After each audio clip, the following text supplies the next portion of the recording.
કિંમત ન્યૂઝમાં આપનું સ્વાગત છે। ભારત ન્યૂઝીલેન્ડ વચ્ચે યોજાનારી વનડે મેચની ટિકિટ કાળા બજારી મામલે વડોદરા શહેર ક્રાઇમ બ્રાન્ચે મહત્વપૂર્ણ કાર્યવાહી કરી છે। મૂળ કિંમત કરતાં 5 ગણા ભાવે ટિકિટ વેચતા 2 આરોપીઓને ઝડપી પાડવામાં આવ્યા છે। ભાંડવાડા નાકા સેલ પેટ્રોલ પંપ પાસેથી બંને આરોપીઓની ધરપકડ કરવામાં આવી હતી। ક્રાઇમ બ્રાન્ચે આરોપીઓ પાસેથી વનડે મેચની કુલ 17 ટિકિટ કબજે કરી છે, જેની કુલ કિંમત અંદાજે ₹31,000 હોવાનું ખુલ્યું છે। ટિકિટ વેચાણ માટે કોઈપણ પ્રકારનો પાસ કે પરમિટ ન હોવાને કારણે આરોપીઓ સામે કાયદેસરની કાર્યવાહી હાથ ધરાઈ। આ કેસમાં ધરપકડ કરાયેલા આરોપીઓમાં કેતનકુમાર શાંતિલાલ પટેલ અને હિતેશકુમાર મૂળશંકર જોશીનો સમાવેશ થાય છે। ક્રાઇમ બ્રાન્ચની સતર્ક કામગીરીને કારણે ક્રિકેટ પ્રેમીઓ સાથે થતી છેતરપિંડી અટકાવવામાં આવી છે।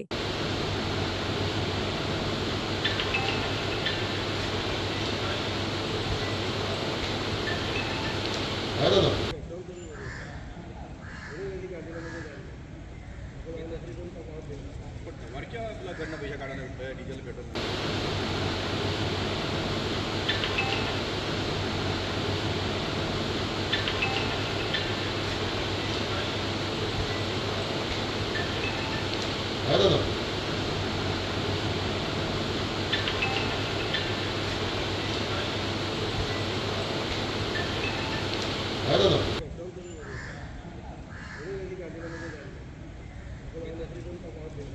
તમારે क्या પેલા ઘરના પૈસા કાઢવાના ડીઝલ પેટ્રોલ